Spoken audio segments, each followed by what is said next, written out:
अस्सलाम वालेकुम प्यारे दोस्तों और बच्चों, आज की कहानी का नाम है बंदर की दोस्ती जी का जंजाल। स्कूल के सभी बच्चे पिकनिक मनाने के लिए हॉक्सवे गए हुए थे। हर बच्चा अपने अपने दोस्त के साथ मुख्तलिफ टोलियों की सूरत में खूब मजे कर रहा था।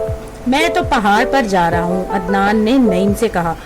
यहाँ कहाँ से पहाड़ आ गया? नईम ने हैरत से इधर उधर देखते हुए कहा। अरे भाई, सामने चोटी पर, अदनान ने दूर एक चोटी पर इशारा करते हुए कहा।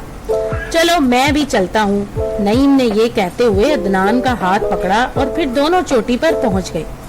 इत्तेफाक से चोटी पर से अदनान का पाँव फिसल गया और वो नीचे गिरने लगा। अदनान मदद के लिए चिल्ला रहा था, मगर नईम ने ये सोच करके कहीं वो अदनान को बचाने के चक्कर में खुद भी समंदर में ना गिर पड़े, वहां से भाग गया। अदनान की चीखें सुनकर करीब ही खड़े एक नौजवान ने हिम्मत करके अदनान को सहारा दिया और इसे ऊपर खींच लिया। अदनान लंबी लंबी सांसें ले रहा था।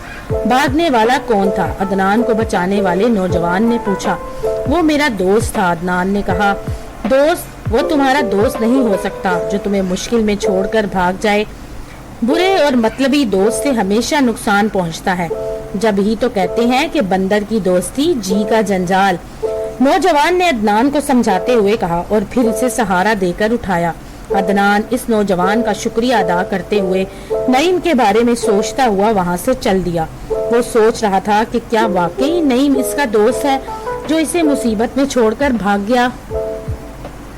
तो दोस्तों, अगर आपको ये कहानी पसंद आए तो मेरे चैनल को लाइक और सब्सक्राइब जरूर कीजिएगा।